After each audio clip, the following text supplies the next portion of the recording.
good evening, and welcome to the Positional Sports Talk Show Post, live streaming on Facebook Live, Twitch, and our Positional Sports Talk Show YouTube channel.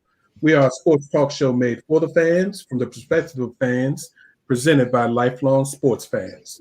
We will provide our opinions and positions on the hottest topics in sports. My name is Big Reg, and I'm joined this evening by my partners in crime. What's going on, J3? How you doing this evening, brother? I feel great. I feel great. I feel great. Let's get it in, fellas. We also got the professor in the building. What's going on, Professor? How you doing this evening, my brother? Praise the Lord, everybody. What's up, fellas? Just trying to grind and praise the Lord. Let's get it in. We got, pardon me, my bad. We got Big Ed in the building. What's going on, Big Ed? What's up, fellas? Hey, I just want to say real quick, the show that you, Queensberry, Tony, and Professor J did last night was a treat. And if anyone had an opportunity to see it, you witnessed it. And if you did not have an opportunity to see it, I would advise you, or encourage you, encourage you to go on our YouTube channel and check it out. You will be delightfully surprised and happy that you did. So, Amen. But I'm here to I'm ready to talk some sports. Glad to be in studio. I'm glad everybody made it, back safe from wherever we all spent our weekends. So yeah, let's get it. True story. True story. That was an adventure for sure, and I appreciate that, partner. Yeah, last night was a good time. Got to talk about my favorite love that from a childhood, grew up loving boxing. So really appreciate that. And of course, seems like we're going to have to stop calling him special correspondent and contributor. Just say part of the crew. What's up, Vince? How you feeling, brother? What's happening? Ready to talk some sports with y'all. Let's get it. All right. So this evening, we're going to try to keep it short and simple, but you know how it gets when we get the gap, and it can go a few different ways. We're going to hit the NBA Finals, of course. We got Game 6 tonight. Will we see a Game 7? We're going to chat about that. Got to talk about the Summer Olympics. I mean, it's getting crazy. There's some NFL news that we got to hit. I mean, them boys actually report to training camp tomorrow with them Steelers. So the next week, everybody reports, and there's some other things going on. So we're going to talk about the major stuff. We're going to get into training camp next week, but we're going to get the highlights. Some other topics that caught our attention, the professor's post takes, and of course, our final post of the evening. As always, we appreciate you tuning in. Please sit back and relax and enjoy Post on the Positional Sports Talk Show channel. So, fellas, when we left last week, some of y'all said the Bucks was taking control and it was over. And then some of us, like me, thought that maybe CP3 was going to assert himself and, stop that poor play and, get the Suns back in this thing. Well, the more things play out, it looks like my initial prediction, which I was pretty leery about it after 2 games of this series, might come true. So let's talk about Game 4 and 5. We only got 2 games we got to hit. Game 4, Bucks 109-103. Turnovers. Mm-hmm. Turnovers killed Phoenix. Turnovers, and they wasn't making their shots. So that's what happened. How does Chris Paul only score 10 points? Well, he had 7 turnovers. 5 turnovers. Or was it 5 7? turnovers. 5 turnovers to go with his 10. So let's subtract some. So let's have a net of 5. I think this was the question I was going to pose to the group today. Do you think Chris Paul just simply ran out of gas? Because if you looked at the preceding games leading up to this series, you would have never predicted what we're seeing now. There was no indication that this was coming, but he literally looks like he's hit a wall. Like all the athletic ability or in the quickness and the decision making is just going out the window. And I don't know if it's this deep playoff run for the first time really in his career, at least at this level. He just doesn't seem like the same player. Drew Holiday that after 2 games got into his chest, but and got physical with him, who's bigger than anybody he's played against so far in this series. Yeah, I think they playoffs. But was Drew Holiday that great leading up to this series, or is it just matchups? Are we talking about just a simple thing as a matchup against Chris Paul? It's a horrible matchup for Chris Paul. I think it's both and because Drew Holiday is not doing good on the offensive end. He's except for game 5. Yeah. But so I'm talking about game 4 right now. Right. But he hasn't really shown up. Really, I mean, he's shooting volume, but he's not making any shots. Again, except for game 5, but it's just a horrible matchup. Yeah, he's been inconsistent scoring wise this whole playoff series. He's been pretty consistent on the defensive end, with the exception of Trae Young. Trae Young torched everybody, so I'm gonna give him a pass on that. But he's a first or second team all defensive guard. Right. That's his calling card. Definitely he need a pass. And this is why I say Philadelphia is stupid if they shop around Ben Simmons, because you don't have all world defenders all across the NBA. And he is contributing from the defensive end more than he's doing from the offensive end, which the Bucks will take because they're on the verge of winning an NBA championship. And I think you saw how he played Booker. You saw how he played CP3. That dude came out like a monster. And I know y'all talking about game 4, but he came out the same way this whole series, D'ing up those 2 guards. Whenever Booker started going off, they say at the end of the game, I need you to switch up and get on Booker. And you saw how, he got him to commit some bad shots, some turnovers and things of that nature. So I wouldn't get on him too hard on the offensive end, because when we need him, I think he'll be there to make those big shots. What I'm nervous about tonight, well, we didn't get there yet, so I'll hope. Okay. I think Phoenix's problem. Go ahead. But Professor, the question I was asking, do you think it's more Drew, or do you think Chris Paul has hit that proverbial wall? Well, let's stop lying and call the elephant in the room. CP3's hand has been hurt for a series and a half now. And even though he won't say it because that's the man he is, and we respect that, but anybody we're watching him play, right, the way he handles the ball, he's committing some unlikely turnovers because that hand is not handling the rock the way we normally know that CP3 can handle it. So, I mean, I'm not trying to say let's give him a pass, but there's a reason why players don't play up to what we know that they can do. But even still, he's still getting assists. He's still getting, team level points and things of that nature. And he's still running the offense. So basically, you need the other players to step up if they want to win a championship. And part of the reasons why the Bucks came back like they did is because when you look down, at least that first 6, with Bobby Portis coming off the bench, they got the eye of the tiger. That's his name. That's his name. They got the eye of the tiger right now. You don't see that in Cam Payne. You don't see that in Cam Johnson. They good players. They doing their work. But when you look in their eyes, they got the eye of the tiger. They're the only ones that got it. And that's what I was going to guys. That's what I was going to say. I think Phoenix, they weren't expecting a dogfight like they're in right now. I think they took Milwaukee lightly, kind of, because they were on such a tear. They thought, okay, this was going to be a breeze, but mismatches. It's just mismatches. I'm telling you, it's mismatches, and their coach hasn't made any adjustments to make sure that they can. Good point. Go ahead, finish your point. Good point. The coach hasn't made any adjustments to alter how the matches are being played, and because of that, Phoenix is stuck. We were killing Bud, or let me not say we. I've been killing Bud all his playoffs because for the most part he's been outcoached most of these playoffs. But his team was just fortunate enough to have key players go down at the right time and a big toe on the 3-point line to keep going on. But he is actually out coaching Monty Williams right now. Say that again.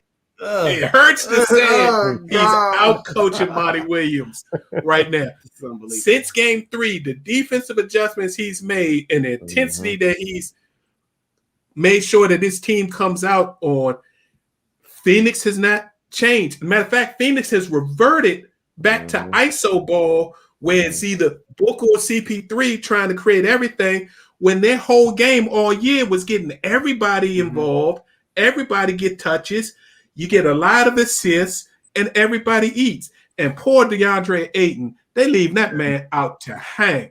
He's got no help inside and between trying to check Giannis, who's trying to get him in foul trouble immediately, then Brook Lopez giving him the business for 10 to 16. And then you got Jamani's boy come in and give him the business for a little while. It's like, right. Don't forget PJ Tucker. PJ Tucker will give him the business as well. So it's he like, I'm by myself. I need somebody to come down here and bang with me. But they still in every game. They could have won the last 2 games. But see, that's what I'm saying. If you watch those games, you at any minute, at any moment, did you really think Milwaukee was dominating the game? No. Like at no point did I think that they were going to win the game. And then all of a sudden, the last 5 minutes, something happens. That's when it matters. So you think you're right, Professor J. You're absolutely think it's more Phoenix blunder than Milwaukee skill? I mean, because they not putting that banger and Crowder down low because they want him to be open for 3-pointers. But you got to pick your poison. He can scrap down there, but they too busy wanting him to be out there on the 3-point line. You can't get rebounds with just one guy. Now J3 has brought something up the entire series. At least after game 3, he started mentioning this. Bigger, stronger. He started saying, to his credit, that Milwaukee is just too big for him. Yep. Now, Coach Bud, he is an NBA coach, so I have to give it to him. Give that man some respect. Since I'm getting ready to put some respect on his name. But he did figure it out. He was like, wait a minute, hold up. Giannis, Middleton, I can't even say his name. Middleton and Lopez. Come on, get his name right. I'm doing it. I'm doing Chris it. with a K. But yeah, with a K. But anyway, he figured out, he said, we're bigger than them. And if this is the way we're going to play, this is how we're going to win the game, this is how we're going to play basketball. And really, it makes me smile, although I wanted Phoenix to win, but it makes me smile because it's old school. You're getting back to the basics, right? Power basketball. Right. And getting back to the point guard, Holiday, he's playing like a football player. I mean, he's playing like a Pat Riley guard. He putting his hands on CP3 and Booker anytime he near him, pushing them, putting his body on them, and making them feel it. So, and another big secret that's missing, the Suns stopped playing defense. The Suns were one of the top 3 defensive teams in the league all year, and have been using defense to win some of these games. These last 3 games, they were like, whenever Milwaukee needs to make a run, they just go ahead and make a run, and they can't do anything to stop them. And why is that? We talked about this. We talked about this earlier when they were playing against the Clippers, and I think that Phoenix has got to a point where I think Milwaukee put a little pressure on them, physical pressure on them, and I think that physical pressure, however it looks like, I think that's what actually they can't get it back. They basically took their manhood, so to speak. They weren't expecting a team so physical, to my point. They weren't expecting all this. But how can you get through the Lakers and Denver? Injury. The Lakers are on a physical team. 2 games. Y'all hear me? 2 games. That one game when Ayton got in foul trouble, and then the next game when Booker got in foul trouble. They got scared because the whistles were going against them with 2 of their best players, and they stopped being as physical as they needed to. And for the record, both of them should have fouled out in both of those games, but the ref kept in at the end of games because they wanted to keep that competitive balance. But now they so afraid of playing physical because they might get them whistles called. They playing off of them now. Well, they got to play their game tonight. And BJ Booker to drop 40, the first player to drop 40 twice in the finals in losing efforts. But they don't need Booker to score 40. They need Booker to score 30 and give out some assists, especially in the fourth quarter. That man's got 1 assist in the past 2 games in the fourth quarter. They got to get nobody making shots.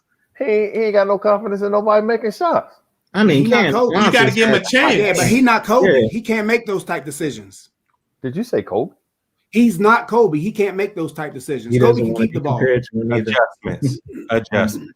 I don't know why Cam Johnson can't stay on the floor when he's shooting 40. Exactly. He only averaging 23 minutes. Jumpers, he hustles. I don't know why he can't get more time on the floor. And he got height. Well, that goes back to Monty. That's Monty. That's Monty. Right. Monty. Monty making the move to try to keep Booker fresh. You got to try to keep Ayton fresh. And if you got to take Ayton out, you got to force Milwaukee to play a different game. So if you're going to take the big out, you got to go real small and go after them, make the boys run. See, that's what's wrong with this new weed they got out. These dudes are 20-something years old. What do you mean you get tired? Right. What's wrong? They're messed up. What? Let them play. Come on, man. I feel you. Come on. They 23 years, 22. Who gets winded at 23 and 22? New weed. I'm done. All right, so we got to talk about the 2 biggest plays in Game 4 and Game 5. The defensive play that Giannis made, hedging on Booker to force him to make that pass and then recover and catch the alley-oop. Now, it wasn't a great pass. Ayton didn't get it fully, but still, to make that play was sick. And then, again, Booker, your boy Holiday took his lunch money. Give me that. And then went downstairs and threw it up and I felt bad for CP3 because he had, what area he was in. All he could do is push and try to get him away from, and he was getting ready to get real ugly the way Giannis was flying. Stand and look. He was going to get a face full. Smile and wave, boys. Smile and wave. So, I mean, all right, is it over? Yeah. J3 just laughed. I want to say it's over, but that'll be too much. Like it's storybook. It's at home. Game 6. Milwaukee's on like a momentum, ride. It would be perfect, like a textbook ending for them to, close it at home. But I'm gonna say it's over. But I wouldn't be surprised. They not gonna lose that eye of the tiger from the last game. It's over. So, but here's BJ, the question. I know you praying, BJ, but it's over. But can Phoenix win 2 in a row? Right. Because even if it's can. Yes, they can.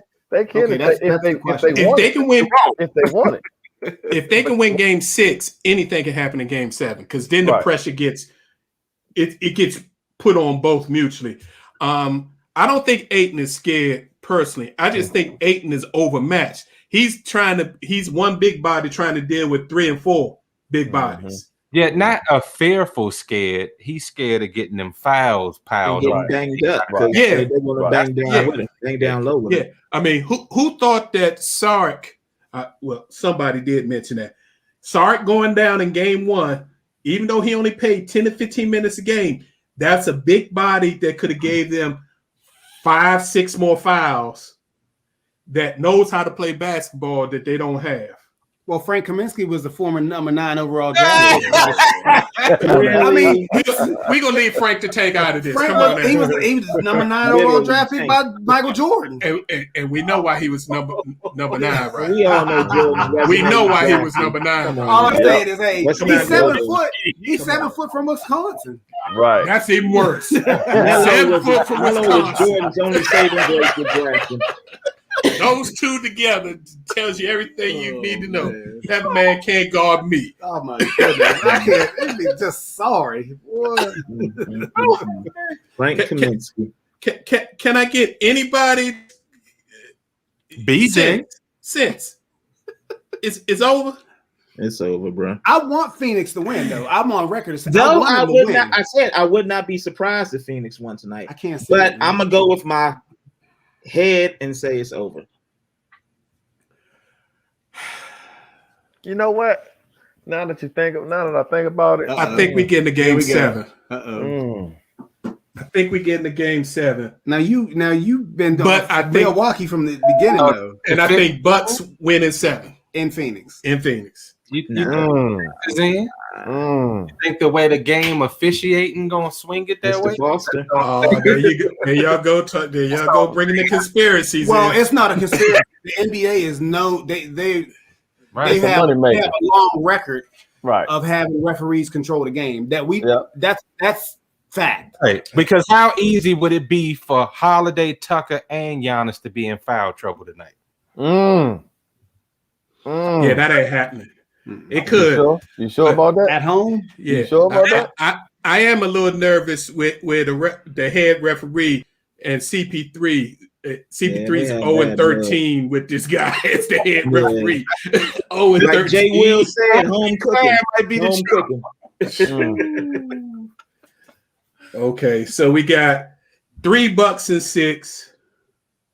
I'm sorry, 4 Bucks and 6, and the lone holdout that says Bucks and 7. BJ, if they win tonight, I'll buy you a Phoenix Suns hat. Straight up. Uh-oh. Uh-oh. Wow. Uh-oh. Wow. Let's talk about one other NBA bit of news that Bold I'm prediction, bro. actually happy to talk about.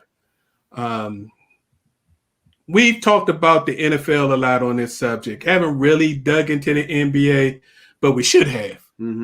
Because last year, out of the 30 teams in the NBA, there were only 7 black head coaches to start the season, and it ended up 6 I don't know how that even happens in the NBA. in a league that's 85% black. Yeah. To me, how? Y'all know how. We don't own no teams. What are you talking about? Well, see, but the thing is, J3, is that the NBA is kind of built a little different than the NFL. The NBA players actually, because there's, I guess, typically about 11 or 12 on the roster at one time. 12 to 15. Okay, 12 to 15. So but the NBA, one player has so much influence over a particular team, not to mention 2 and 3. Mhm. And because of the numbers and the percentages of minorities in the NBA, I just think that they hold more weight as far as their voices. They've been speaking out long before NFL players, or even well, baseball players have been speaking out for a long time too, but the demographics are different in baseball. But I just think that the NBA, for the players to have so much control and dictate where they are, I find it fascinating. Even though you're right, J3, that they don't own the teams, except one. The voice holds I just find it fascinating that you, when you bring up those numbers, big Yeah. Yeah, I mean, Go ahead, Sense. no, and Stephen A actually brought up this point and was pounding it into the ground how like a league that's supposed to be so progressive and with players on a team that have so much cachet, they're not speaking up more about more black head coaches being hired. And I got to give it to Stephen A. Stephen A's been on this for 2 years. Not just the lack of black head coaches, the lack of the opportunities that are given to the black head coaches when they get the opportunity, that they generally get the worst of the worst possible jobs that are basically it's hard to succeed in those positions. So this year was a major change. It started in some of the front offices because we saw some GMs and presidents of minorities and particularly black hired, but there were, at the end of the season, there were 8 head coaching vacancies open. 7 of the 8 head coaching vacancies were filled by black head coaches. And of those 7, 5 of them are first-time head coaches. It's about time. So we're getting rid of those retreads. They're getting 3, 4, 5 jobs that keep failing and keep getting jobs. So I just like to point out a few of the people. The 2 coaches that have gotten another chance to be head coaches. Nate McMillan, of course, Atlanta Hawks, who was an interim head coach, took him deep, took him to the Eastern Conference Finals. So, I mean, if they didn't give him that job, he would have had to pick of one of the other jobs. So that was good. Jason Kidd, hired by the Dallas Mavericks. This is Kidd's 3rd shot. I don't know if y'all remember when Jason Kidd was let go of Milwaukee, Giannis was crushed because he was the one that put the ball in Giannis's hand and took him from just being a power forward to a point forward and more control and started developing his game. So they're hoping that he can take Luka's game, which is already way up here, to the next level, to a level where not only is just Luka dominant, but he makes the whole team dominant. Hopefully, a championship team. But the only thing I worry about with the Kidd hire is that will Cuban bring some players in, because it can't be all Luka. But that's for another show. That's for another show. But I hope they give him the support as far as player personnel is concerned. Right. And can I ask y'all this? Is Luka coachable? We shall see. I think he is. He is with the right coach. I don't know. With the right coach. I don't think Luka respected Carlisle's approach to basketball. Yeah, any player?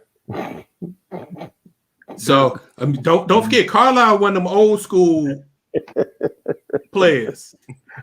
You hear what I said? I heard what you said. I heard you. I heard what you said. Indiana's problem now. Yeah, Indiana respected it. They gave that man a 5 year. What did he get? $40 million. They wanted it. That's the culture there. He fits right in. Oh, you're absolutely right. And all of us also, you know that you're not attracting a whole lot of free agents to Indiana. So you got to have somebody there who's going to develop within and try to create something. So it'll be interesting to see how Luka and Jason Kidd work. This is going to be Kidd's last shot. If Kidd don't make this work, he done. He ain't getting another shot at head coaching job. And he knew he was getting this job because he turned down a couple opportunities before his job became available. Yeah. Even when Carlisle was still coaching, I mean, installed as the coach. So what was going behind the scenes, we don't know, obviously. But Hats off to the Boston Celtics. Boston Celtics hired Ime Udoka, who is a long-time assistant. I spent 10 years an assistant. I grew up in the Spurs organization, played for the Spurs, then became an assistant at the Spurs. Did a stint with the 76ers for a year. And his last year, he was with the Nets, plus his USA basketball ties because of Popovich. I think that's a great hire because he already has a relationship with Tatum because of USA basketball. So hopefully that'll work. But the Celtics got to figure out that roster. Right. That roster doesn't work. Really Brad Stevens' problem, that the reason why they weren't winning, they had a lot of injuries on their squad. Injuries, and the individuals that they had to fill in just couldn't produce. Yeah, but Stevens had his favorites, and the favorites weren't the best players, and that wasn't working well in Boston. Yeah. Well, so we'll see how that works. And I think Danny Ainge has served his purpose. I think it was time for him to move on. It was time. Yeah. It was time. Jamal Mosley is hired by the Atlanta Magic. This man spent 16 seasons as an assistant. Wow. Mavs, Cavaliers, last 6 years with the Denver Nuggets. So this man has paid his dues. That was 16 more years than Steve Nash and Kerr spent as assistants. How about that? Well, here we go. I'm just saying. Yeah. Prime example. My man Willie Green, who is currently coaching with the Phoenix Suns. As soon as this series is over, whether it's tonight or Friday, he's said to be hired as the New Orleans Pelicans' new head coach. Third coach for Zion. That's not good with a young player. That's crazy. But I think this might be the right guy. He's young enough to relate. He understands the brand of basketball that should fit Zion. Who's the GM down there with the Pelicans? Was that the David guy? Griffin. Was that the guy that was in Cleveland? Yeah. Who got all the credit? But- then everybody realized, but he's- that was actually And it was LeBron doing the work. LeBron. But he should have never hired Van Gundy. That was a bad hire from the You ain't beginning. never lied. I don't know Come why. on, man. Yeah. That was a bad No. hire. And Gundy in the league. That was a horrible. That was a He couldn't coach the team. bad Take hire. him out of the Trouble in Orlando. Yeah. With all that talent they had down there. Right. He wanted to bring in a philosophy, and that philosophy doesn't work. what So, losing? yeah, that's what it was. That was successful.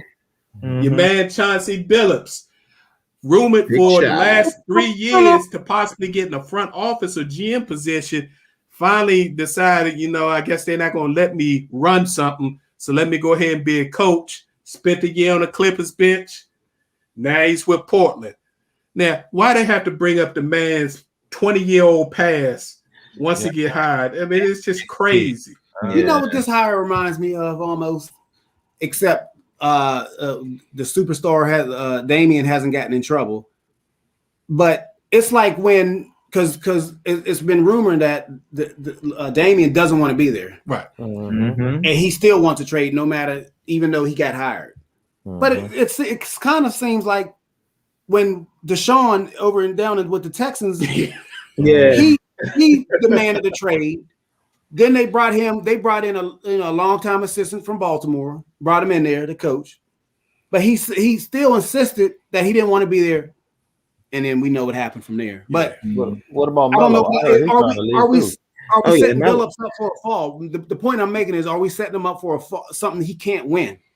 Because if you don't have Dame in there, you're not. Yeah. Then Yeah. yeah, The whole- It you're in depends on who you purgatory. get back for Dame. It depends on who you get back for Dame that you can Who can you But are replace you him really with? going to get value though? Since I mean, you see you're what I'm not. saying?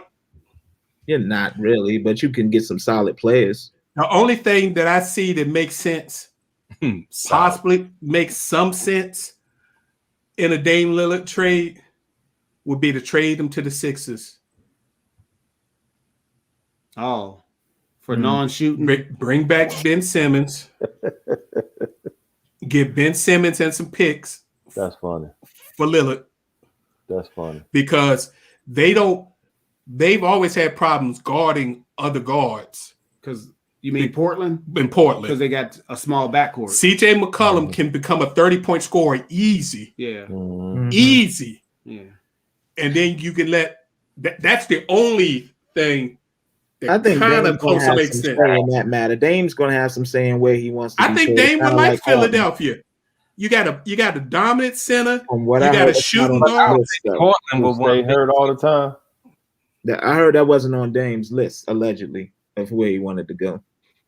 Oh, So where- what where's was he on the trying to go? list? Right. Please Well, don't say Lakers. he's gonna Please, say I know he- He's going to say the Lakers. Word on the street, word on the street is that it was the Knicks, the Lakers, Miami, and another team, which I can't remember at this time. Man, as soon as they trade him, that's a rebuild. Now, do Yeah, it's a you want rebuild. Right. It's Right. gonna be a rebuild Right. regardless. And that was Portland, my Melo's point. probably gonna go to the as a Lakers. rebuild? He can go to another team and be like the second or third fiddle, but I wouldn't take Ben Simmons as a rebuild. I would.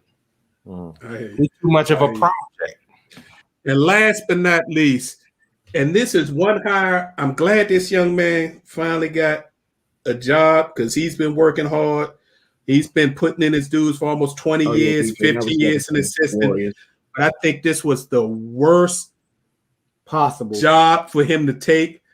Wes Unseld Jr. coming back to Washington. I think that's just set up for depends on- failure. It depends on if Westbrook wants to stay. Mm-mm. No. No. I think 2 or 3 bad games in a row. Now the public gonna be saying he coached just like his dad. And I'm not disrespecting West, Big West. Ouch. But Wes wasn't a good coach. He wasn't a good Right. coach. Nah. He was so-so as a GM. He had some good years, but yeah, he definitely wasn't a coach. But Junior did admit that him and his dad's philosophy as far as coaching is completely different. yeah. Of course he's gonna say that. And he's earned his due with he's been 15 years on different benches. He spent time with the Warriors, spent time with Orlando. His last stint with Denver, he's been credited with a lot of the growth of the Denver players. BJ, Dame ain't going to Golden State. What's you gonna do with Golden Steph State? Got draft picks to offer. Golden State has draft picks to offer though. Dame and Steph don't go together. So I'm trying this new thing. Two small guards that bought. Oh, yeah. I'm trying this new philosophy out, fellas. I'm gonna just let you guys know. I'm a glass half full dude. So getting back to this the Unseld Jr. hire, it could have been Darvin Ham. That's why. It could have been Darvin. Yeah, I would take that. I like Wes. Welcome to DC, Wes. Now the only question is, what's the roster going to look like in DC? I mean, we already talked about Westbrook. I don't think he's going to be on the roster come. Bradley Beal on stage.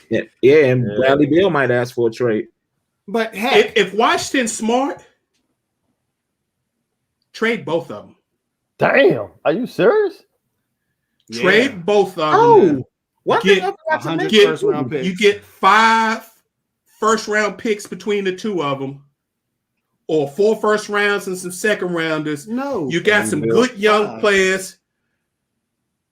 You probably you got to pick up some old veterans that they don't want that in their last years, and you build it with the young players. You're not going to win with Westbrook and Beal as your dominant players winning a championship. And actually, their sights might not even be for a player. I mean, I think their sights are on a GM. Isn't Masai Ujiri like free? This they tried to get him last. They offered him part ownership stake. Yeah. So we'll see. Toronto ain't let him go yet, so I don't think he's going anywhere. But it'll be interesting. But I think Washington needs to. The worst place you can be is just 7 through 10, and you stuck there. Although we all can agree that they made the playoffs. What seed were they this year? Eighth. Just get rid of Scott Brooks. You already 4 seed. Got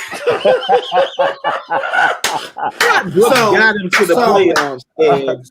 So put some respect on his name. I'm putting respect on his name, but if he couldn't win with Westbrook, Durant, and Harden and Ibaka, what makes you think he's gonna win with? Come on now, how long was it before this past season that the Wizards made the playoffs? No, okay. Can we be real? Why they made the playoffs?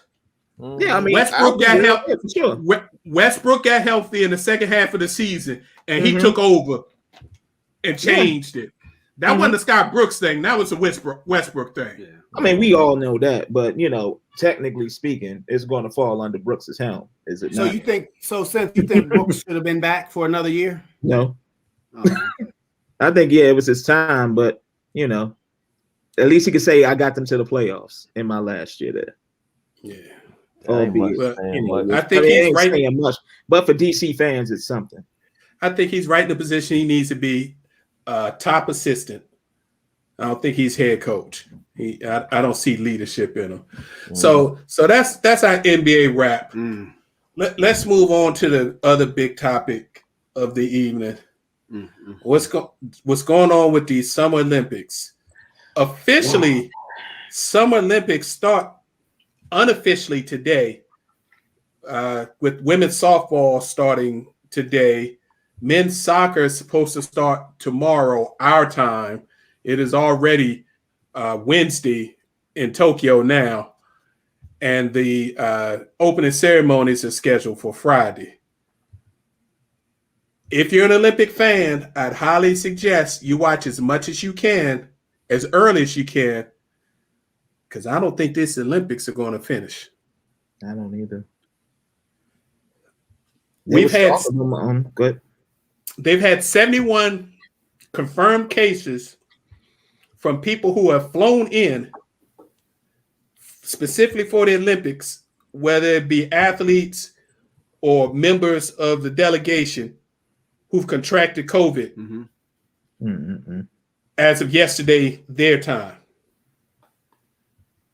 But yesterday they reported 1,387 new cases in Tokyo. Wow.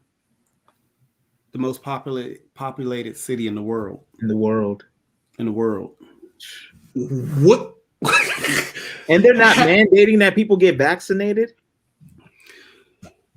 That I can't confirm or deny, but like we were talking about this before we went on today, Big Reg, you mentioned it, and you said something that was interesting, that Miss Goff came down with it, but Miss Goff, Coco Goff came down with it, but the problem is that she's vaccinated. Yeah. So they have what you mentioned earlier, that they have something going over there that we might not know about. Variant. Mm-hmm. Yeah, there's a variant over there that multiple people who have tested positive were fully vaccinated. So that's the scary part. Yeah, that is scary. And I think so some background. They had previously announced that there's going to be no spectators at this Olympiad, right? So on top of that, the population, the Japanese, the Tokyo residents, it's been very unpopular to have the Olympics there. Absolutely. Because they're actually seeing cases go up, talking about COVID. Yeah. And they're in isolation. Yeah. But yet we're having the Olympiad go on. But it's so bad that top sponsors, major sponsors, we're not going to name any names, but anybody, major sponsors are pulling out because from a marketing standpoint, it's just a bad look. Yeah. It's a bad look. And these are Japanese international companies. So Huge. it's bad out there. It's bad, but yet I don't understand. And J3, I know what you're going to say. I don't understand how we're still having these Olympics. I don't get it. You get it. You don't want to acknowledge it, but you get it. But the money is pulling out. So if the money is pulling out, it ain't pulling out. It's only a few sponsors that's pulling out. They still supporting it. Mm-hmm. Trust me. TV revenue, TV money, is billions of exactly. dollars. so is that NBC or is that ABC this year? That's all the networks. That's NBC this year. We are the biggest part of that, but you also have the European TV revenue that's coming in. So they've got billions of dollars just in TV money that they aren't willing to let go. But when the chief of the Tokyo organizing committee says we will continue to monitor this, and there's still a chance that we could shut this down at any time, that lets you know everything you need to know. Yeah. It's sad. That's sad though. And that's what I was going to say. Like, they were talking about this too on First Take, that maybe the U.S. should just like pull out. Well, if a major country decided they weren't going, That's it. then it would be a domino effect. But the U.S. Olympic Committee is talking to all these major countries, trying to keep that from happening. And the men's and women's basketball team are already on their flight over. Do they have any players? The soccer team is there already. So it's. I would be scared to death if I was an athlete competing in this Olympics, because you know what the biggest scare is? They're concerned about the outside element. They're concerned that somebody contracts it and it gets into the Olympic Village. And please do some research on what goes on in the Olympic Village. That's a wrap. It's happening. Oh, it's going to happen.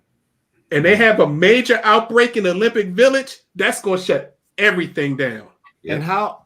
What's the testing procedures there? Are they being tested daily? Is it an enclosed environment? And how do they keep people from visiting each other within the Olympic Village? That's the issue. And how they track Cardboard it? How bed. they tracking it? And are they sharing the results of the testing? They're getting tested as they're supposed to be tested before they leave. They're getting tested in the airport as soon as they land. They're saying that it's taking people 5 to 6 hours to get through customs because of testing and all that, which is a problem when you got hundreds, if not thousands, of people in a small congested area trying to get through that. What is Canada doing? They're going. They're still going. I don't see this ending well, fellas. But I can guarantee you, the Canadians and the Australians Won't get back home. when them people come home, they're gonna be going to a quarantine hotel. So it's just like stay where you are. it's crazy, and the professor's gonna go over some of the things that have happened as far as the U.S. team so far. But one thing I wanted to point out, which was just blew my mind today, I read this. Becca Myers, she's a U.S. Paralympian. She's deaf and blind. She sent in a request to have her personal care assistant go with her to the Olympics. This is somebody who's deaf and blind. She can't see or hear. She needs somebody with her to guide her around. And they denied her being able to bring her personal care assistant.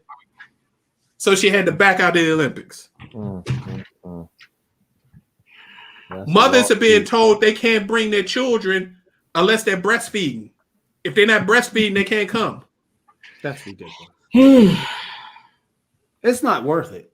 No. There comes a point in time where it's just silly. It's just silly. To keep all this going on for what? TV money? See, it's easy. It's easier to control something that's within your borders and then within a certain city or cities. But when you're bringing people from all around the world to one location, and that location happens to be the most populated, densely populated, and populated city in the entire world, and they're having a spike in COVID cases with people who are vaccinated being amongst those COVID cases. Right. It just is it's a recipe for disaster. Yeah. It's just not worth it. Yeah, no, not at all. And I have a friend who always tells me that he says, Edward, you're responsible for your own health. So no matter what I do or where I go, I have to understand that at the end of the day, I can't rely on you or the government or even a shot to make sure I'm okay. It's up to me. So these athletes boarding these planes, flying to Tokyo, it's on them because they have an opportunity to say yes or no. And if they make that decision, unless you're in like old school Russia where you go on regardless, but seriously, it's up to you to make sure that you're okay. And if you decide to get on that plane and participate and be rendezvousing at night in the Olympic Village, well, hey, that's on you. Yeah, but I feel bad for the people of Tokyo, who have voiced their opposition to this, but yet have no power to prevent it. Yeah, they've been saying stop this since the pandemic broke out. They actually didn't want it to begin with, but they were going along with it because they're saying make Tokyo. Not that Tokyo needed to be put on the world scene. Tokyo was already a major city in the world. Yeah. So, but yeah, it's gotten crazy. And I just pray that we don't have anything tragic happen out of these Olympics. And again, if you are a fan of the Olympics, please stay tuned early and often because you never know when it's going to get shut down. And thank goodness Simone Biles was not caught up in this recent outbreak with USA Gymnastics, and I'll just leave it there. But they had to literally separate the 5 ladies who are actually going to be competing on the team with the other practice people because of an outbreak.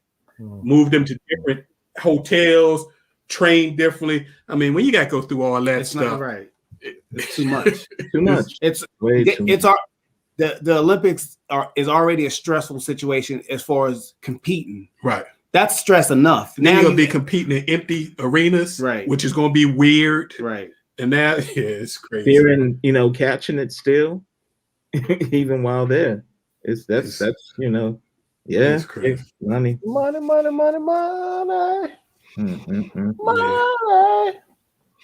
Yeah. This time they're not trying to make money; they're trying to stop the bleeding. Well, yeah. Which is their fault for spending all that money.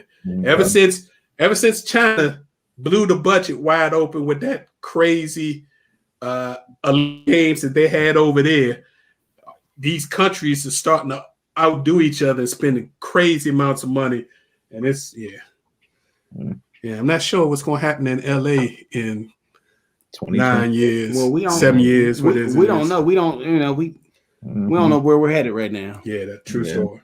True story. All right, let's talk about the biggest sport in America.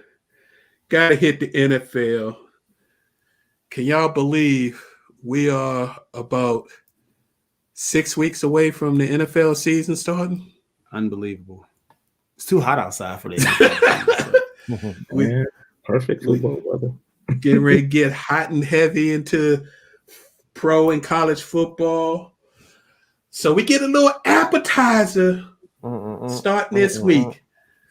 The Dallas Cowboys and then Pittsburgh Steelers are the first two teams to actually report for full training camp. And them Cowboys is on Hard Knocks. Hard Knocks. Lord. Hard so that's entertainment in itself. That is gonna be entertaining. good old Jerry. You know he loves some advertisements, so he gets a full show. So for all you Cowboy fans or fans of Hard Knocks, you'll have to catch it on. I believe it's on HBO Max now, not regular HBO this year. But it should be interesting. See Dak and Zeke. Your boy Zeke looked like he lost like 20 pounds. He needed to. He trying to prove that he deserves that contract, because if y'all remember when he signed that crazy 6-year extension, I told y'all it was really only a 3-year contract. After that, the Cowboys could pretty much walk away. Guess what year this is? Year 3. I see him walking away anyway. So if Zeke want to make a good portion of that $90 million that he signed for, he gonna have to step it up. The biggest drama of all off season, though, the green and gold. It is Aaron gonna show up next week. He signing no contracts. Yeah, Lord. He turning down contracts. He just turned down contracts. If you believe what and you got to know that this came from the Packers. Ain't nobody else leaking this, but the Packers. If you believe what the Packers leaked to Adam Schefter of ESPN, that they offered him a 2-year extension that would lock him up in Green Bay for 5 years, and he's going to be the highest paid player in the NFL. So that means he was going to get $45+ million a year, and he told him no. I believe it. Ain't no money in the world you're gonna offer me to give me to stay. Wow. If that don't tell you everything you need to know, they flown out to his house in California multiple times, the coaches and the president, and you offer this man to be the highest paid player in the NFL, and you're like, nah. Well, this is a classic power move. Until they get rid of that GM, Aaron's not he's not reporting to Green Bay. And see, the problem is he's not motivated. He's 37. He's been a 3-time MVP. He's been the highest paid player in the league before. Right. And if he wanted to, he could be again. He has a ring. Yeah. So $200+ million. And he can have a TV job today. Yeah, exactly. Yeah. So you can't entice him with money. He got what? I mean, he got $100 million. He already got money. What's the difference? So this is a classic case of who blinks first. And we'll see if Green Bay's serious about winning, because if Aaron Rodgers is not on that roster this year, they're not going to win. Jordan Love, look, God bless Utah State. I'm sure that was a nice little conference he played at, But Jordan Love, and I know, and here's how I know Jordan Love sucks. The reason I know it is because Aaron's it seems like he's gotten angrier. He has got angrier since he's actually been up close and with this dude. So he's probably seen him practice and do things, and he was like, y'all drafted him instead of me, a wide receiver. I'm telling you. So he knows he can get anything he wants, because he knows the dude behind him can't play. So if Green Bay's serious about winning, then they'll let him walk. And they'll try to recoup some of their losses, because If he sits out, or if he just abruptly retires, they're done. They get nothing. I'd rather get something than nothing. But what would you get? I mean, who's gonna give you them? Someone to give you for Aaron Rodgers. Denver. Oh my God. Denver reportedly is offering. Who's the quarterback to stay now? Who was with the Chargers last year? Got punched.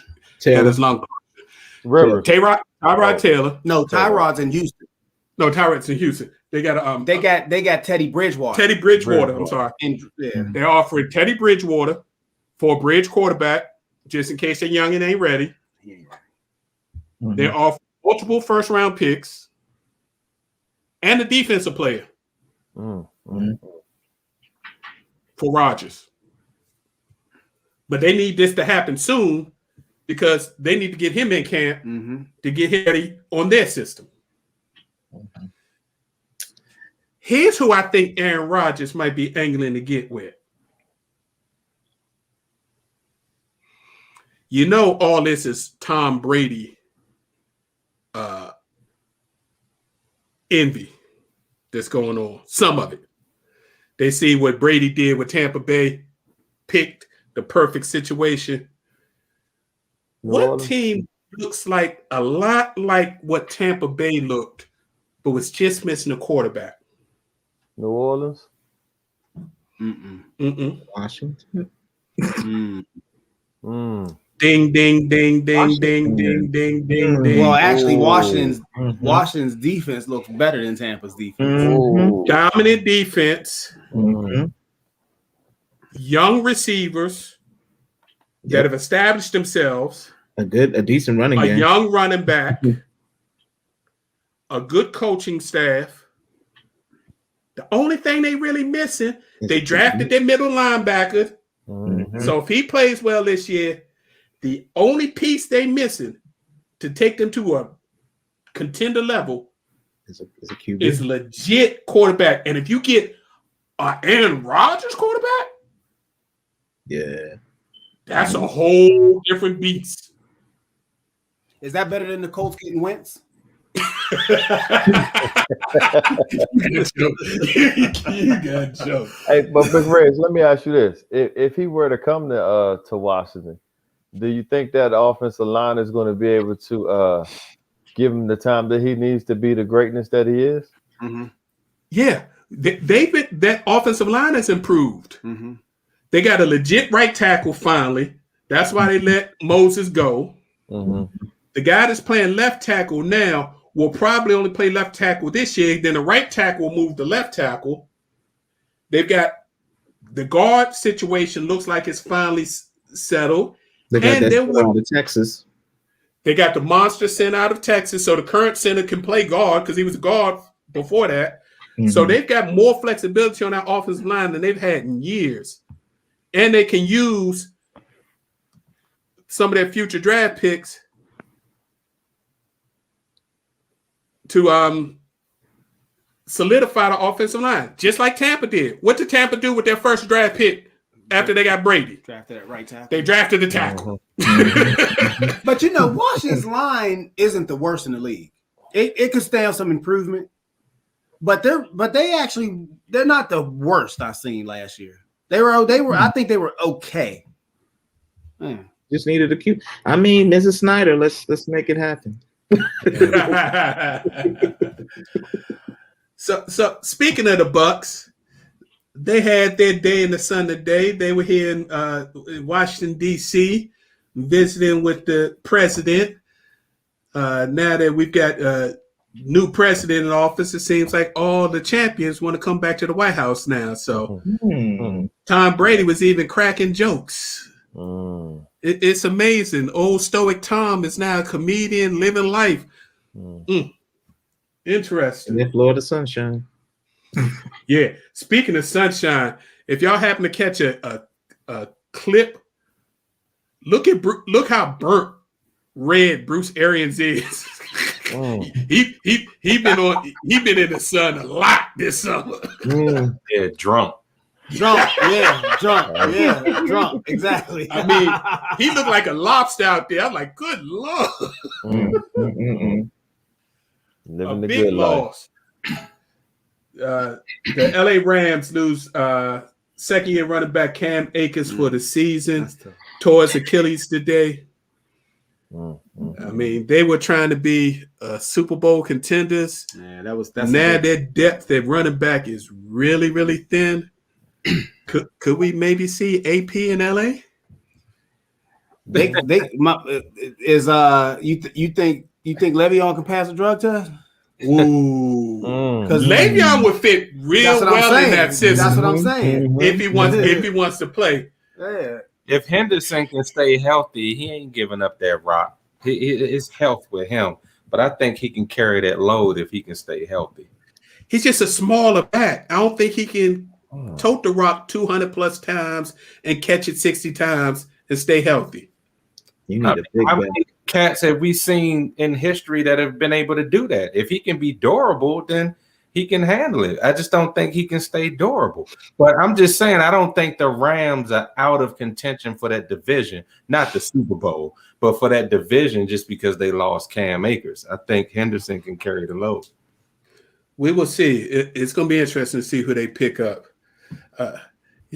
What do you think about your Steelers pickup? They needed something. They had no depth behind Highsmith, the second-year linebacker out of Charlotte, who's slated to replace Bud and actually replaced Bud at the end of the year last year. So they needed some back. The only thing I would pencil Ingram in right away, but I don't know if he's going to be healthy. That's his issue the last, 2 years, because he went on a stretch where he was dominating. I mean, out in San Diego, but he's 31, 32 years old now. He's been in the league. He's a 10-year vet, 9-year vet. I think it's a good pickup. Pittsburgh had to get somebody. They had no depth behind him, none. So I kind of like the pickup. I do. I hope he stays healthy. 1-year deal, so it's not big money. If he pays off, he got a chance to stick somewhere. Yeah. And your Steelers do have a history of taking older linebackers and getting them 2 or 3 more good years out of them. So well, that's true. Like I said, it's not only a good pickup, it's a needed pickup. They had nobody behind. I mean, nobody. I feel. All right, fellas, we got to talk about 2 serious things. What were your thoughts on hearing the story came out about Richard Sherman this past week? Stupidity at its finest. I was surprised, to seeing the type of person that he's carried himself, to be in the public eye. It to hear something like this happen, and it's just like, wow. I mean, it goes to show you that, we don't know the lives and situations, the mental health, the stability that these athletes have. In many areas, they have to be like actors or entertainers to show us a side of themselves that we would gravitate towards.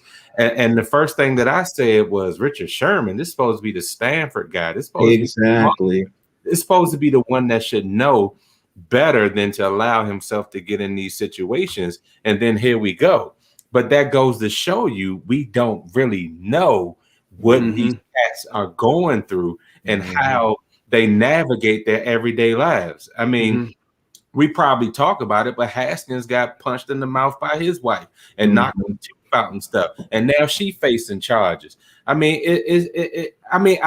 pray for him, of course, because I can't sit here and say I'm a Richard Sherman fan, but I respected his game and what he represented. Journey. Yeah. See the video and to see what was written and his apology and all of that. I think this goes back to Charles Barkley many, many years ago, and I'm done, where he says, I'm not a role model. And we vilified him for that. But I think we as society, as fans, we place these guys on pedestals that some of them don't want to be on. And then when they show us that they're human just like us, then we want to trash them and tear them apart instead of give them the same support that we would expect if we were going through something like that. Right. I feel you. Excellent points. Yep. I want to throw a theory out. I don't have any inside information on this, but I looking at what's happening, I think Sherman may have been dealing with a mental health situation, and the mental health situation deals with him not getting any legitimate office to continue to play football. Mm-hmm. And if you do any research about players and what they go through when the football career is ending and it ends before they want it to, or their body keeps them from doing it, they want to play, but they don't get any interest or not the interest they think is worthy of them. They say they died twice. They died at football life, and then died the regular life. I think he was looking at his football mortality in the face because he thought he was going to get multiple offers after free agency, after the draft. He still didn't get any offers, and I think that caused him to act out, which caused him to have issues in his family life, which was causing him to have issues where, based on the reporting, it seems like his wife was talking about possibly leaving and taking his kids. Well, it's caused him to spaz out. Interesting that you say that, because I know you guys don't know that, but this is part of the reason why I was looking into, chaplaincy with one of the major sports teams, because doing my research, I know every pro team has a chaplain, right? But they're not skilled, or they are skilled, but they're not dealing with the players in the way where you're dealing with some spiritual aspects of how a player actually deals with these things in their lives. The one thing that I love about Dr. Tony Edwards' son, I think his name is Anthony Edwards, is he played for the Cowboys, but he had to come to a point, and now he's their chaplain, I believe. He had to come to a point where he had to accept that his career was over. And his dad had to help him realize that, boy, you need to stop trying out for these teams. You've been cut too many times. You need to get real with what God is trying to tell you about your life and where your next transition is supposed to be and how he wants to use you. Now, I don't know Richard Sherman's belief or anything like that, but we do have a lot of spiritual players and religious players in the league that believe, but yet they're not getting that support, that spiritual support that would help them deal with these issues in a much better way than how they're allowed to do it and how they're left to do it because they don't get the help that they need. Everybody thinks that you're supposed to see a professional, but y'all better get real and understand that there's a greater professional that a lot of people need to start talking to dealing with their issues and being able to come clean about the things that you're dealing with and being able to navigate those things in the right ways. But we always wait till people get messed up, they in jail, they on drugs, they didn't beat their wives or whatever, and then we want to vilify them instead of seeing, trust me, there were warning signs there that the team probably saw, but they ignored because he's at the end of his contract. Now he's in free agency, and now everybody wants to wash their hands of the players. But there's an epidemic here that a lot of people aren't addressing, and it needs to start turning around. And every chaplain that's getting paid out there for being on these teams need to start doing justice to these players. I hear you. And this has been going on for as long as professional football has been played. Matter of fact, professional sports. When you're near the end of your career, they're done with you. These teams wipe their hands and say, okay, good luck. Have a nice life. Right. And these people, most of them have been playing this sport since they were little kids or at worst case teenagers.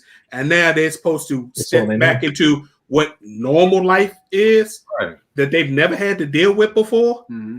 And it's somebody on a Richard Sherman level who's been an all-pro, who people are talking about possibly a Hall of Famer, and now your phone isn't ringing. Yeah. And BJ, I definitely think he was depressed. Too early to know about CTE, but he was definitely depressed. And then you start talking about taking kids away. That can drive some people over the edge. Not saying what he did was right in any way, fashion, or form, but he didn't put his hands on nobody. Right. But I seen the video. He broke down the door. Yeah, I did see the video, and it wasn't a good look. He was threatening his father-in-law, talking about he don't want none of that smoke or whatever he was saying. So it was not a good look.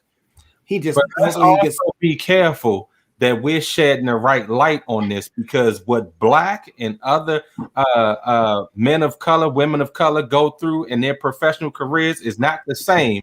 And then the brush that's painted on them is also not the same, because we also know that our counterparts also do some of the same things. Right. It just doesn't get publicized. Right. But they're immediately ushered in to get the help that they need instead of off to a jail cell. Well, like the guy that had that incident in Seattle earlier this year, the player, his girlfriend. Yeah.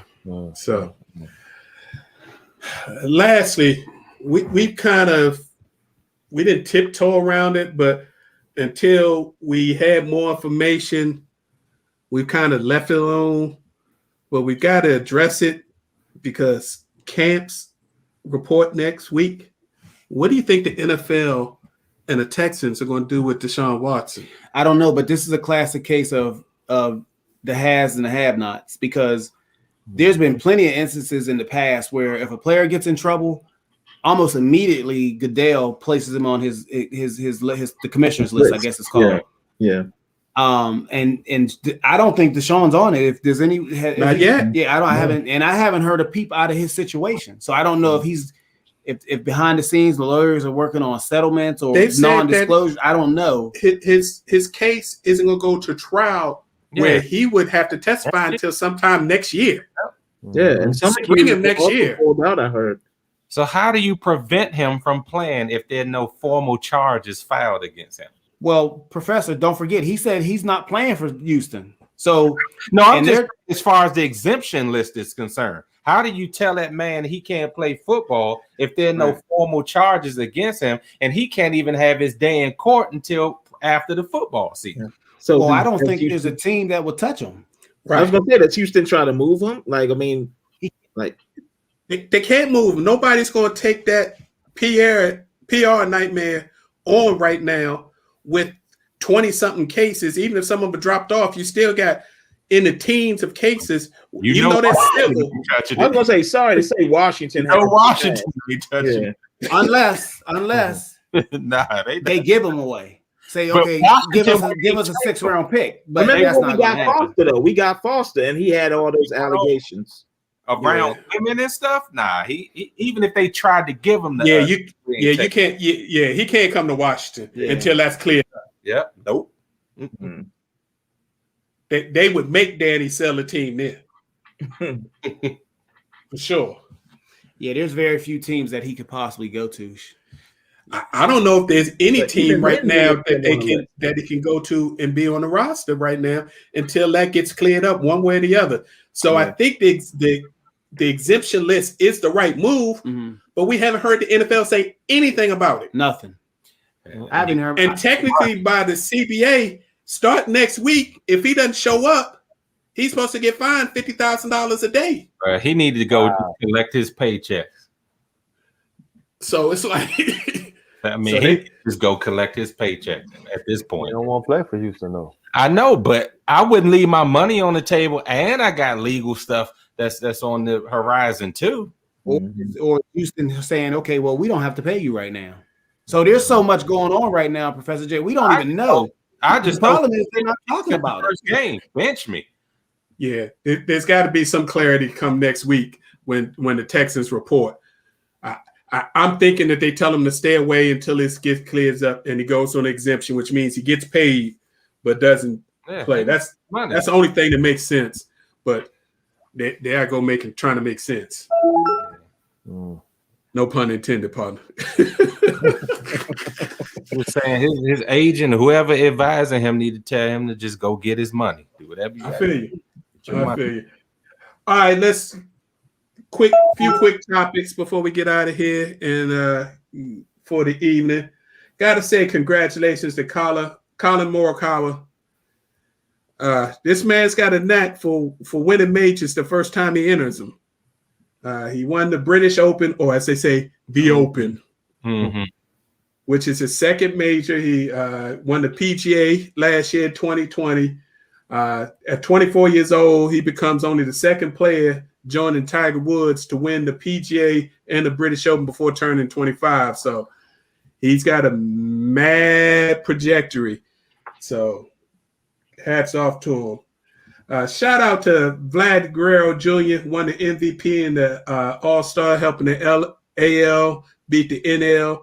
I think they beat them for some ungodly, like 9th, 10th straight time. It's ridiculous. So baseball is getting ready to start heating up. You're getting ready to get to that trade deadline, and we'll see. Looks like the Nats are starting to get a little warm for them for the local folks. Especially our boys starting to hit them home runs again. So stop the violence. So yeah. Stop the violence, no doubt. Yeah, they ain't gonna have no choice because DC ain't gonna have that no more for them or the DC United. That was the issue. Congrats to Lewis Hamilton. He won his 8th British Open Grand Prix on Sunday, but it was amid some controversy where Hamilton and his championship series rival Max Verstappen were going halfway through the first lap, and they were in this tight corner. Hamilton stuck his nose of his car in there and looked like he was getting ready to pass him. And then all of a sudden, Max closed down as they was going into a corner. Clipped him. Max Verstappen, they were taking the corner at 160 miles an hour.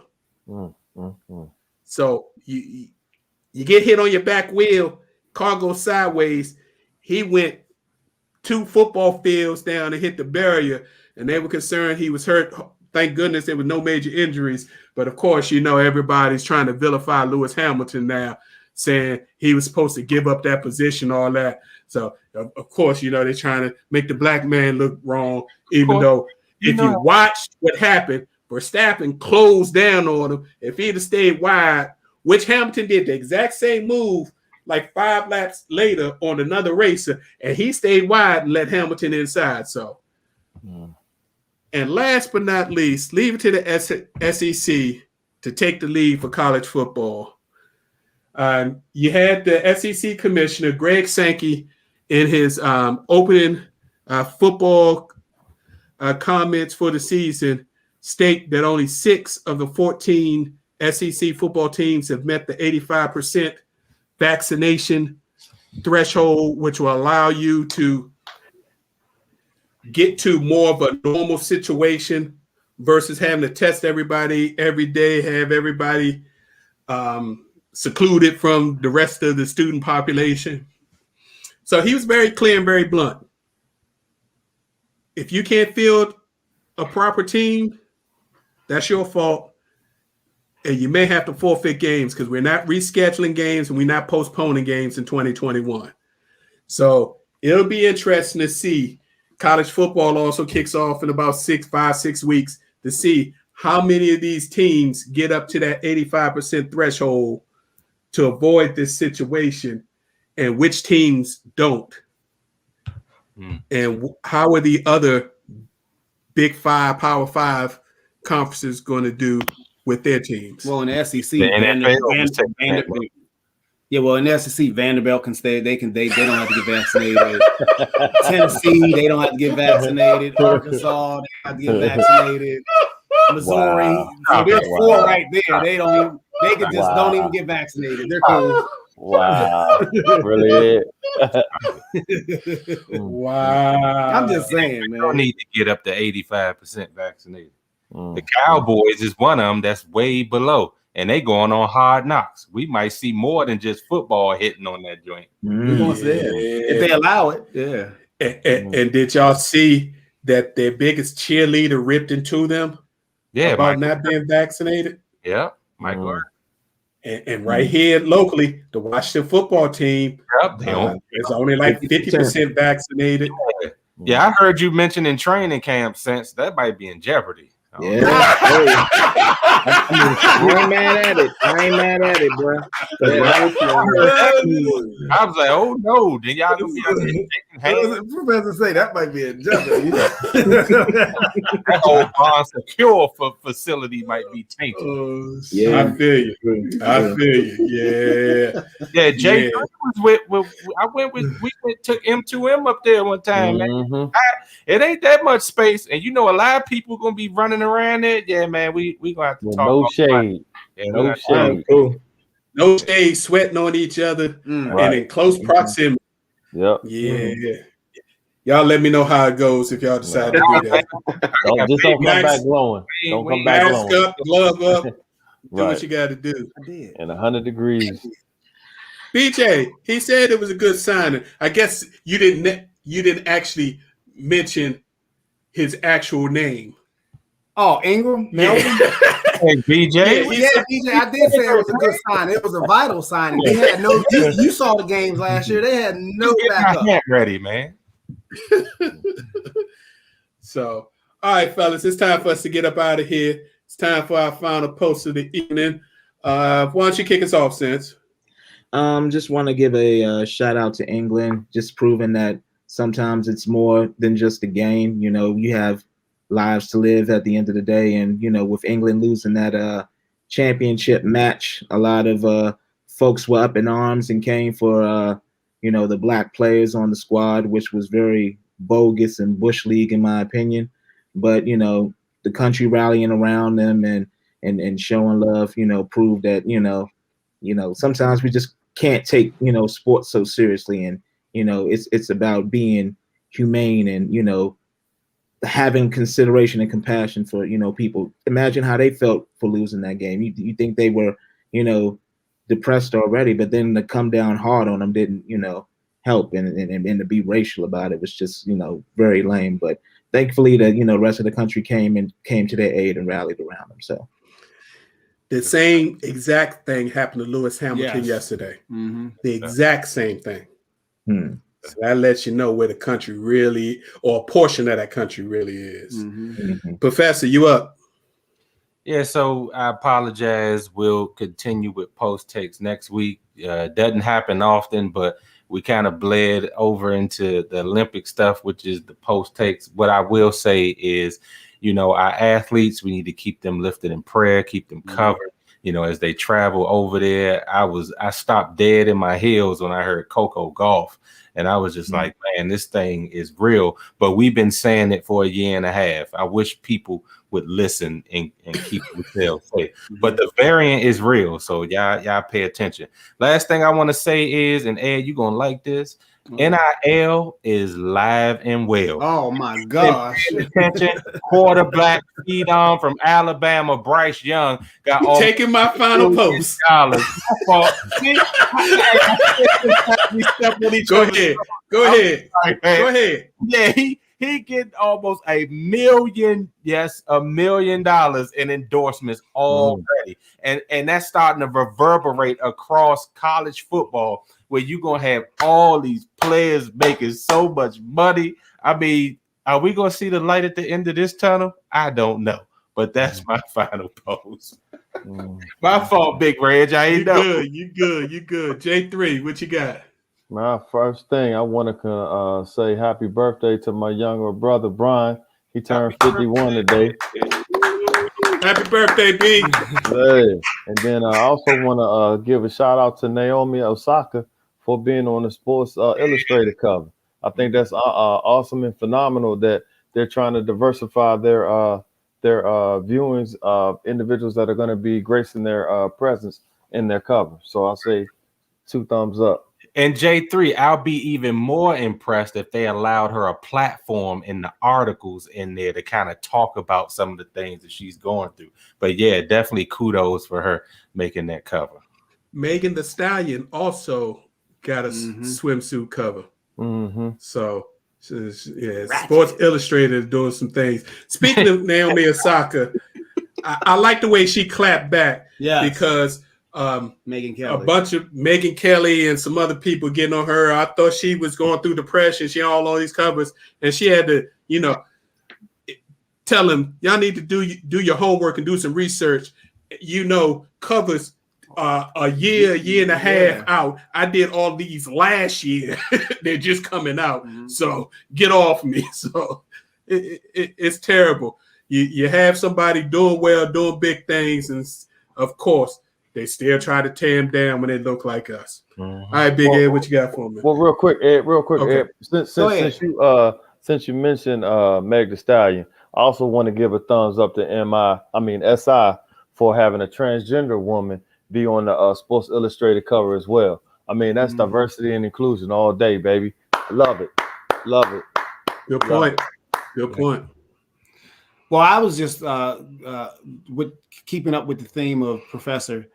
Our athletes, please keep them in your thoughts and prayers. And but beyond the athletes, just keep each other in your thoughts and prayers, because we've been talking about it almost exhaustive on this show about the COVID situation going on. And I just want everybody to be safe.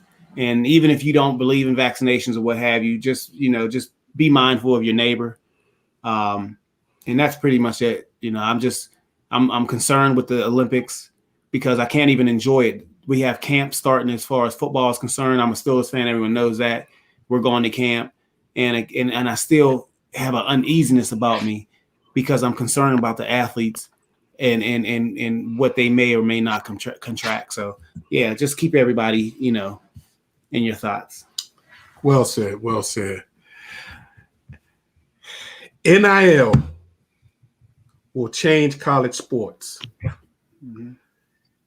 And Bryce Young, the young gentleman that Professor Jay was talking about, who is yet to be actually named the starting quarterback at Alabama. But Bryce Young came from a major powerhouse high school program, Mater Dei, out in California.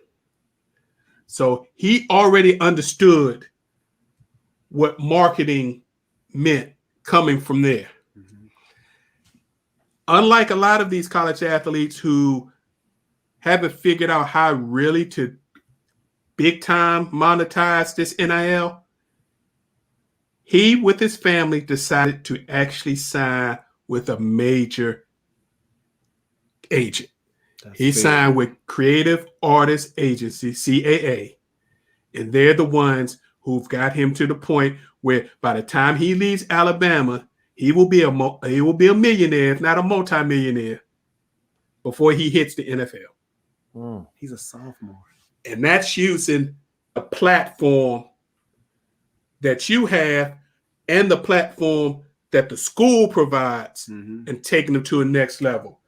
So all of these schools, be prepared. If you're not willing to embrace this, you're going to get left behind.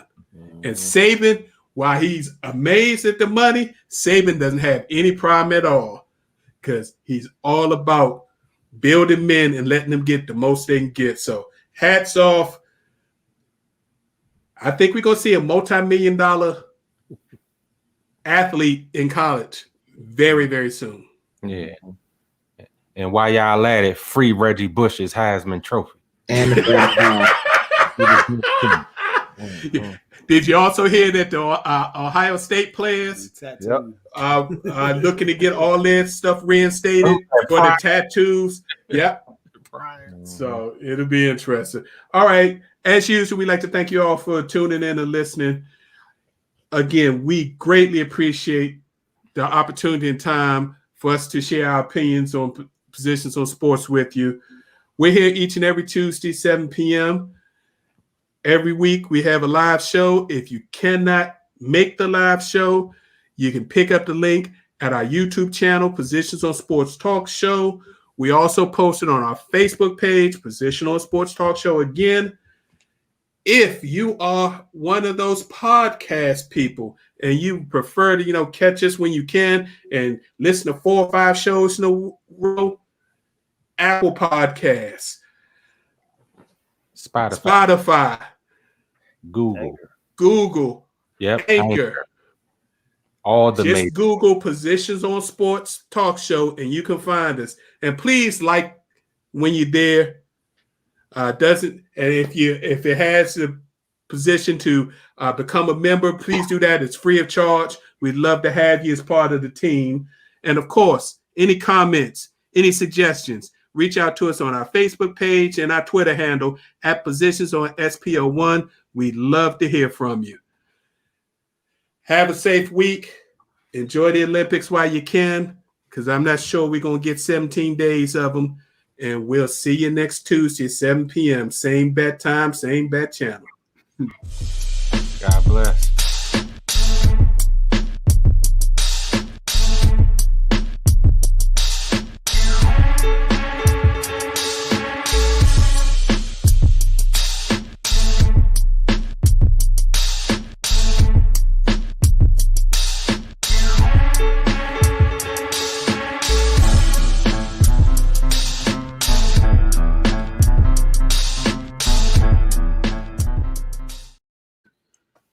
Longer, and that be Russian